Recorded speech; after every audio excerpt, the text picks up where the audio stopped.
show is made possible through our partners in progress. Envy Salon in Fayetteville, specializing in cuts and color. Northwest Arkansas Community College, College at the Crossings in the Bella Vista Center. The Bank of Gravette, caretakers of the Arkansas spirit. Kaufman Realty, Bella Vista's #1 independent real estate agency.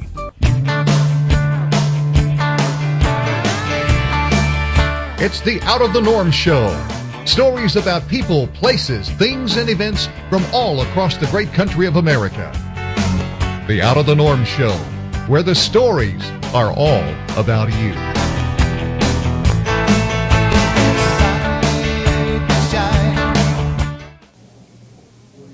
Yeah, if you got it, it's another Out of the Norm show. Hi, this is Norm Allen with you, where the stories are all about you today. And today we're going to be talking to a new friend from Nashville, Tennessee, Mr. Richard Courtney. And he's written a really cool book that's called Come Together Right Now. Not bad. Not bad. Not bad at all. I'm impressed. I just kind of got inspired. Yeah, we got John out here. Yeah, I just met Louise Harris, and I'm going, maybe we ought to be doing that. Yeah. Well, I'm certainly glad that you've given us a little bit of time to come and talk about the book. The book is called Come Together. I'd wondered about it. I thought, okay, here we go with another biography. Everybody's written biographies. But it's not quite, is it? No, it's not. There are 2,200 books on the Beatles, I think, at least. 2,200? That's what a professor from Penn State told us at the last Beatles festival that we attended. But the thing about this one is it's never been done because you would never think you would hear the word Beatles, business, and wisdom in the same title. And they're, infamous for their business decisions, especially with Apple. And what I did with my partner George Cassidy is that we went back and looked at the entire career of the Beatles and broke it into 100 2- and 3-page chapters that could serve as a business model for you, as you said, and me. Sure. And I use it myself, and George and I use it when we wrote the book even, so it's fun. But you had a lot of interesting trivia in there without overdoing it. We did. What we wanted to do, because I'm a Beatles fan, have been for 48 years, is that I wanted to have some Beatles knowledge or data or quotes that I'd never read anywhere before. So having produced 4 Beatles festivals in Nashville and worked with Louise Harrison, Tony Bramwell, Jack Oliver, Joey Molland, and others, we were able to glean from them some things that they'd never told anyone before. Mm-hmm. So it's fun. So finding a business model, I mean, they've changed the world, no doubt. I mean, we can't say how much they've changed the world because they're recognizable in every country in the world, in every language, and somewhere a Beatles song is playing 24 hours a day. That's right. That wasn't an accident, though, was it? It was not. People seem to think it wasn't. The Beatles didn't really start with that in mind, although they really did, because John Lennon started with a mission statement. He said, I want to be the greatest rock and roll band in the history of the world.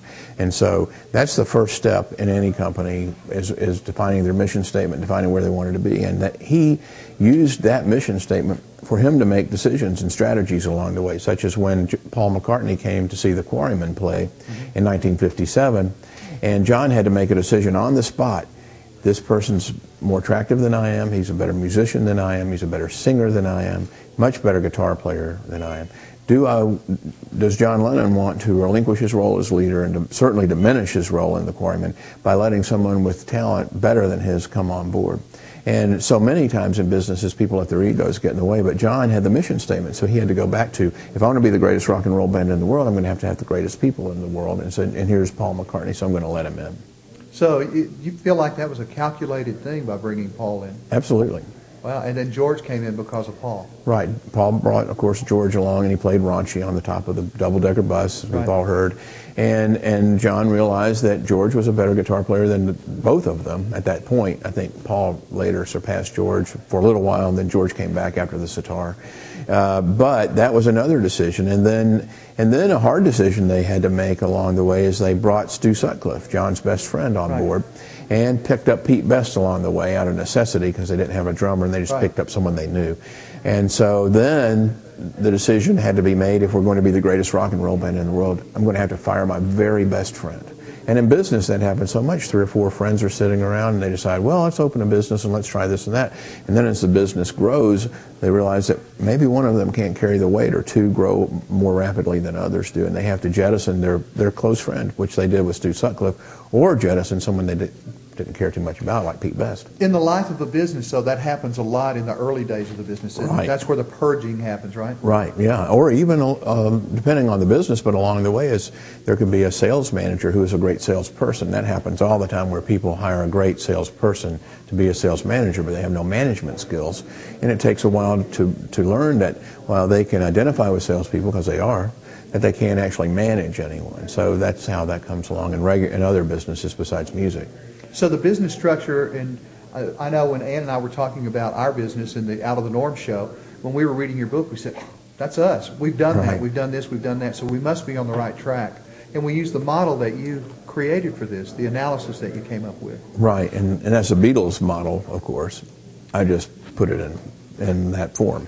Well, you know, I think you're right. It's a Beatles model because we saw the examples of it, but wisdom never comes from good judgment. That's right. So the wisdom came because of bad judgment. But guys like you who analyze this, for people like us, those are just the examples. But you're showing us a living way and a living way to create a business and make it successful by using certain steps that they use, that other people use, that you use, and unbeknownst to us, that we use. Yeah, right. And it's all here in the book. I love it. It was really good. Well, thanks. When we were going through this, the mysterious B7. Oh, yeah.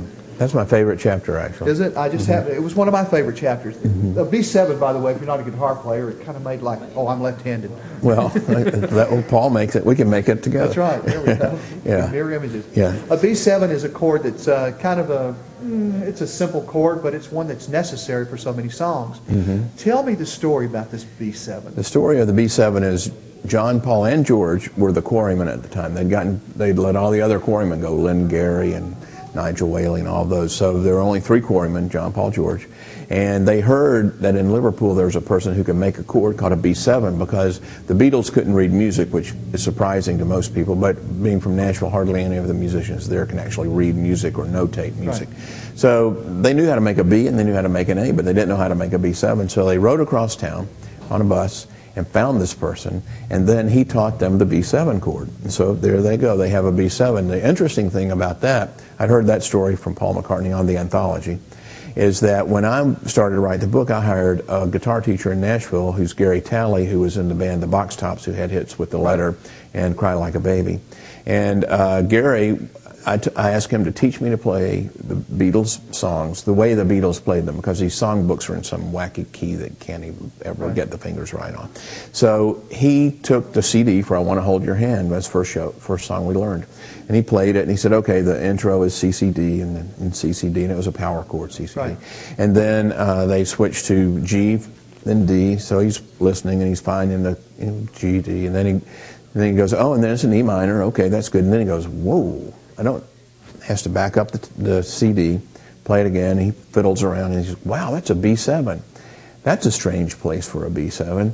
And that's probably what made the music so interesting to us, is that when the Beatles would learn something, they would take what they learned in the field and incorporate it into their work, which is, so many times we go to seminars and places, we take copious notes for 2 days, come back with a book with the notes, put it in the desk, shut the desk drawer, and that's the end of it. The Beatles, when they would learn something, they'd come back and incorporate it into their music. And the B7's a great example of that. You kind of have to make yourself stretch, don't you? Right, and that's why that song's different. And their music was different at first, and people couldn't understand. And here's Gary Talley, a great guitar player instructor, years and years later, and learning that that's the B7 chord. So it was very interesting. But the point behind all this, as far as a business model is to learn the little things and make it part of the real thing. That's right. Yeah, if you hear of a good idea, search the idea, and once you've understood that idea, then bring it back in and actually utilize that. And don't be afraid to think outside of your comfort zone. Right. I read the book. You did. The funny thing is, I was in a Beatles conference a couple of months ago, and Peter Asher was there, of Peter and Gordon, and Peter and Gordon had a record deal. Back then they made EPs more than, they wouldn't make a whole album at once. 2 songs on each side. Right, 4 total songs, and they had 3. They couldn't get another one, and Peter said to their producer, by the way, Paul McCartney lives in my house. And so the producer said, well, go get a song from him. So he went and got World Without Love. And then Paul came down and played it for him, and he said, that's good, but it doesn't have one of your bridges in there.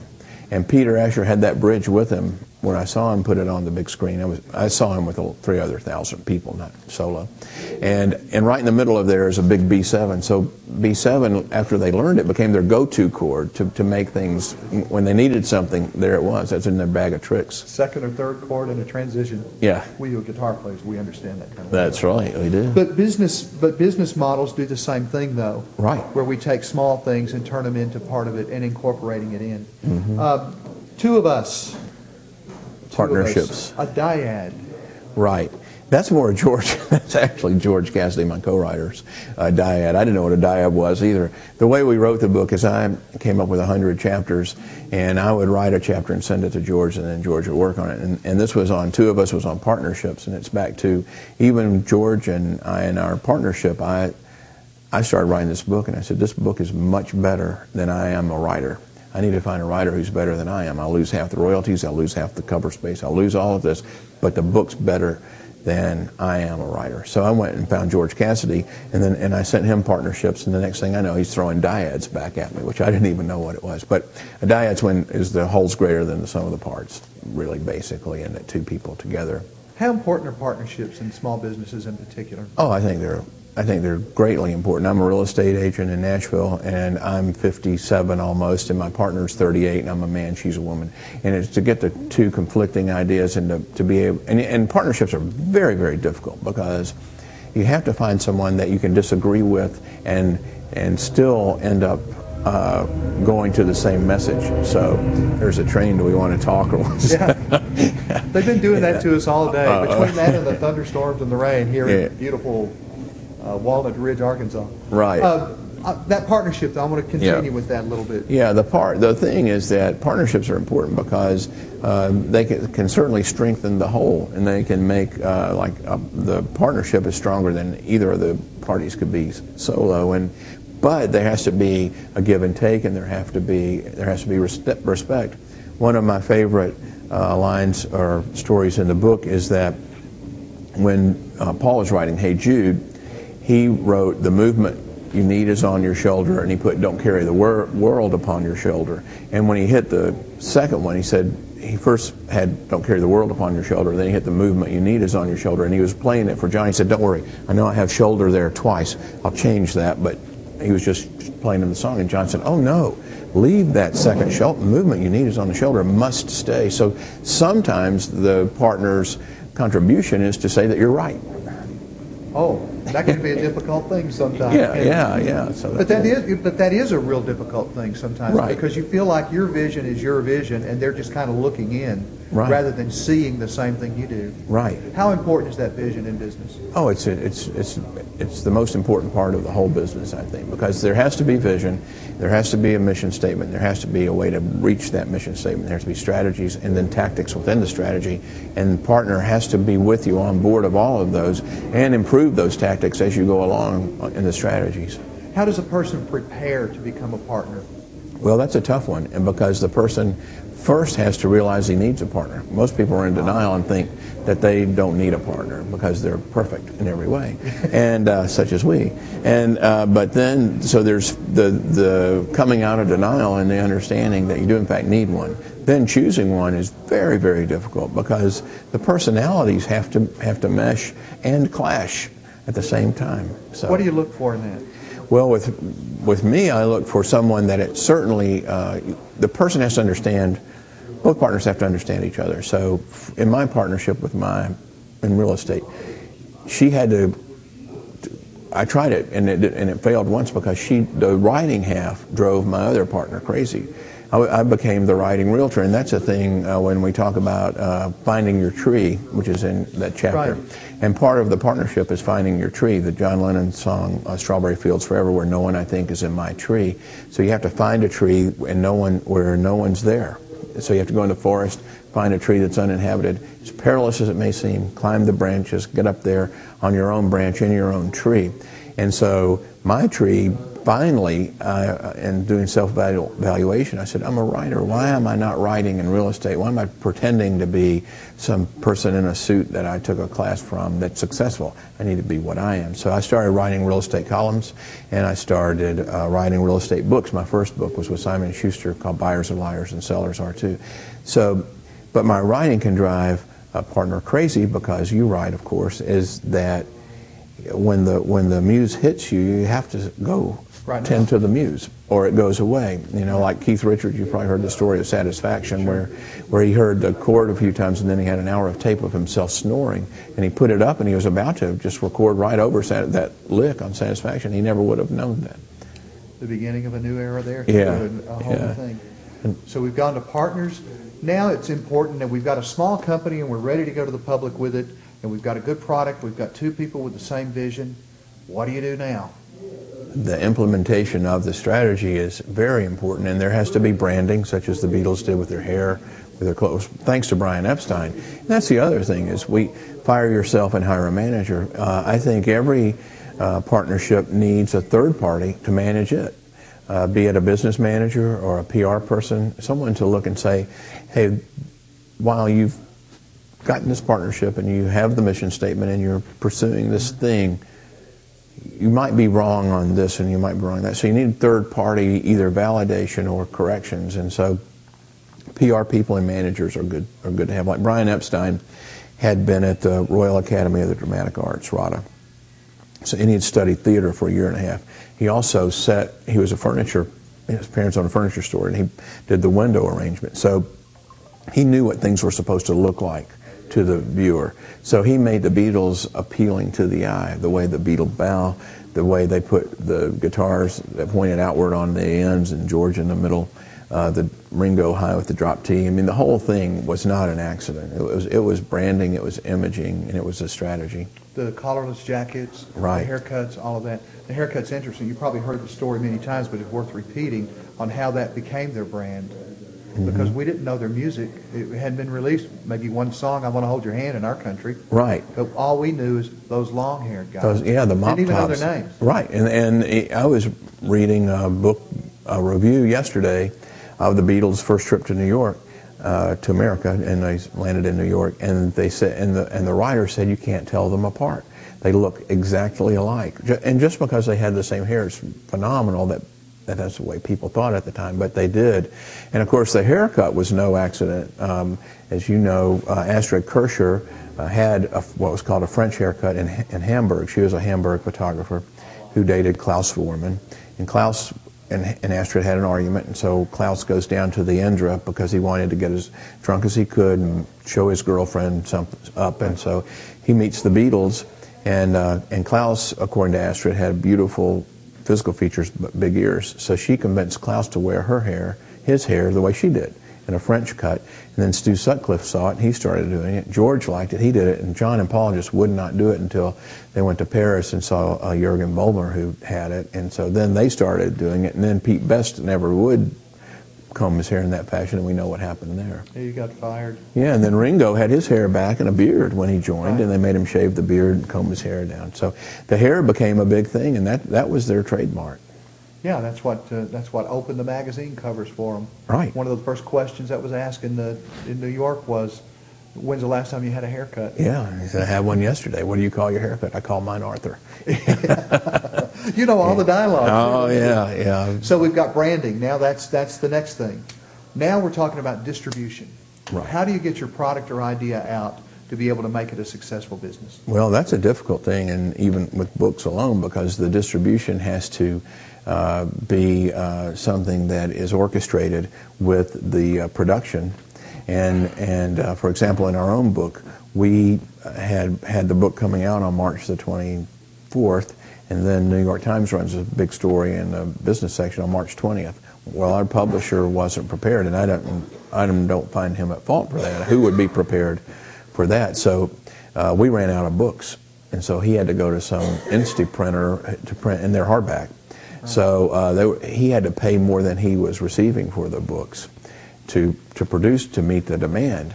And so that's a very delicate balance between production, but demand and supply, and production and distribution. And then when a story like the New York Times breaks, if he did actually have it in all the bookstores, but had he not, that could have been catastrophic. How do you anticipate the distribution needs? On how to prepare for that? Well, it's a difficult thing. It depends on the product, but in going into any business, there should be a business plan, which the Beatles didn't have. Epstein, their manager, Brian Epstein, knew what he wanted to do, and his goal was to get them a record deal. So he had different strategies and tactics he used, but he didn't have a big business plan. And John's business plan was to be the greatest rock and roll band in the world, but he didn't know how. But I was just listening to some interviews even on the way here from Nashville, and they all said, we can't think about what's going to happen in 5 years, and who could have, because you couldn't have predicted what they could have done. But it's good to have a 3-year plan, a 5-year plan, just in case it actually works. But in comparison, you look at Colonel Parker and the way he handled Elvis's career. Right. That was it's the same idea, only with much more intensity, though, wasn't it? Right, yeah, and Alana Nash, who's a great writer, is working with us right now. We're doing a book with Alana on Colonel Parker versus Brian Epstein. And so I don't know that much about Parker right now, but I will. Call me back in a few weeks. That's on a future show. Yeah. Well, but that's a good comparison, though, because it is. They both were at the end of an era. They were at the beginning of a new cultural revolution for the country. Right. And they also were unique in their product. They were. And their sound. The product being their sound and their physical appearance, both of them. It's a whole total package. Right. Does a person need to look at those packages, especially in the entertainment business? Do they need to look at that as a third person? I've heard Garth Brooks many times do interviews, and he always talks about Garth did this, Garth does that. He never says I or me. Yeah. Is that kind of presumptuous? That drives me crazy, actually. So I tried to do that. Bo Jackson did it, when he was an athlete, and before he hurt himself. Bo likes football. Yeah. So I think that's contrived, but that's my opinion. But isn't that marketing? It is, but it backfired. He needed someone to say, "Don't do that, Garth," in my opinion. 100 million albums later. Yeah. Working hard, creating a business model, having the right partner, getting the product, got the distribution, things that just stress the heck out of you. Every one of those are a challenge to be successful in business. How do you break the stress? Well, you have to have vacation and you have to be able to relax. And that's one thing. As hard as the Beatles worked, 2 or 3 world tours a year, 2 movies, a movie a year for 3 years in a row, 2 albums a year, every year, where they wrote the material too, and recorded them while touring the entire world, and all these TV shows. That can be, but the Beatles were on the European schedule, 50 weeks of work, 2 weeks off, and we have to do that, and it's difficult because, for one thing, in an entrepreneurial vein, entrepreneurs enjoy success as much as some people do playing golf, and so their mind is telling them, this is fun. I'm succeeding in my lifelong dream, and everything I've planned and worked and all the things you just said is coming. But they have to relax and they have to rest, and meditation is a good way to do that, because if they don't, the body and the mind can't do it. They cannot go 100 hours a week. I know you're doing it. We've both, we've been up for 24 hours. Their life, right? Right. Yeah, and that's what people use as a crutch. But the Beatles were intelligent enough to know that LSD, I don't think without LSD, I doubt there would have been Sgt. Pepper, Magical Mystery Tour, Strawberry Fields, and all that. Yet they knew they couldn't do that to themselves anymore. And they had to straighten up and take better care of themselves. So people need to eat right. We know more and more now about health, and we are what we eat and those kinds of things, which I'm going to start tomorrow, but not today. It's not a good day for that. But the thing is, like we're both doing, we've been up for 24 hours almost, right. And we need to rest after this. So yes, we do. So we shall. But that rest comes in different ways. It doesn't necessarily mean go take a vacation on a cruise or sit in a resort somewhere. It means just stopping, doesn't it? Stop, yeah, and relax and let the mind and the body catch up to what's been going on with them, because it is traumatic to the body, to the senses, and so it's very important to be able to take yourself out of it. George Harrison of the Beatles was the best at that, and you can see with his sister. But Paul, by his diet and his, he weighs probably what he does today at age 69 that he did when he was 23 years old. Maybe 5 or 6 pounds, but probably not even that. So they had to learn to do it. John, when he was shot, was in the best shape he'd he'd been in his whole life. So Ringo realized he had an addiction problem and took care of that, or has been taking care of that for a while. So these addiction issues, they're not necessarily for the kicks and the party of it. They're there for the endurance. They are. It's an artificial way of speeding through life. Oh yeah, absolutely. And they in Hamburg they had to, because they're playing 8 hours a day, 6 days a week, 2 drunken sailors and prostitutes, and you have to remember too, they were playing 8 hours a day, and the songs of that era were 2 minutes long. So think how many songs they were going through a day, so each night. But that's what made them what they became, was that hard work. I mean, their work ethic is as good as any individuals you'll ever see in any business anywhere, I think. But to reach the goal of becoming the greatest rock band in world history required those years too, didn't it? It did. They could never have done it without Hamburg. And the other thing was they were smart enough to, and I think this was a strategy too, is to play Buddy Holly, Ray Charles, Little Richard, the Everlys, Cliff Richards, Bésame Mucho, Till There Was You from musicals. I mean, they played everything. And so all those influences, if you can listen to a song right now and know that that song really is a result of one of those Bésame Muchos or Till There Was You or something like that. And I Love Her Until There Was You. It was school. Yeah, it was. It was training, it was musical college. training. I mean, Right. from Paul, he went on to do ballets and symphony pieces and amazing things in his music, but it had that influence. That was him going to school, wasn't it? That's right. How does that apply to us in business, though? We have to do Hamburg. We have to go, we have to expose ourselves to as much as we can, like they did, B7, Hamburg, and later in life, the Eastern music. And I mean, when they did go on holiday, they didn't go all the way in. They relaxed some, and they got away from the fans some, but they still learned. Paul wrote The Family Way on their first vacation. George picks up a sitar and meets Ravi Shankar. John goes and acts to learn to be a better actor. Ringo's always just Ringo, so we don't worry about him for right now. But then the other thing I think that's important about this business is that in growing it, when you do have your partners, you have to make sure that partners are satisfied. For example, I was listening to Sgt. Pepper on the way up here, and I read, when I stopped for a minute, I read the sleeve. This is on the new release. And Peter Blake, the photographer and artist who arranged for the cover, said they came up with a design with all the famous people like Johnny Weissmuller Right. and Mae West and Charlie Chaplin and Edgar Allan Poe and all those. John gave 117 suggestions, including Hitler. Paul gave like 120.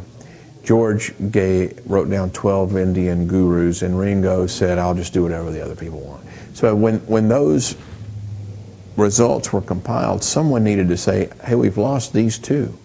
We need to bring them back in somehow." And they didn't do that, and that led to both George and Ringo walking out of the White Album, walking out of Let It Be. And so I think that it's important in a business too to learn from the Beatles in a way the way they handled George and Ringo. Wow. What a story. What a book. It's called Come Together, The Business Wisdom of the Beatles by Richard Courtney and George Cassidy. It's in your local bookstore. It is. It's also available electronically. It is. And there's millions of people going to be reading this all over and hopefully follow the model. I know that I learned a lot from it, and I know that we're going to use it as a reference book in our business. Well, great. A lot of people do. We have a wealth management president of a wealth management company who every day reads 2 or 3 chapters because they don't have to be read chronologically. Just really. like Dave Ramsey. Yeah, Dave Ramsey wrote the foreword to my other book. I didn't know if you knew that. How He's a exciting. good friend of mine. Yeah. Wow. I used to be in a Sunday school class. at Did you Christ Church. really? Wow. We'll talk later. All right, let's do that. Okay. Richard, thank you so much Oh, for thank your you. I insight really and our appreciate story it. today. You having me. It's a great thing, and I think we're going to give something good to you. You know, business is something that we all have to deal with. It's political, it's social, it's economic, it's cultural. It'll tear your families up or bring families together. It'll frustrate the heck out of you, or it'll take you to great states of ecstasy. But it all starts in where you start and where you want to see yourself finish. You don't know where you're going until you know where you start. So today, I hope you start a project, an idea, or something in your life that's going to take you to a greater height than you are now. Right now, it's the Out of the Norm show because the stories are all about you. Have a great day. We'll see you soon. You can't go apart from things that are so dear and true. like loving the South and me just loving you.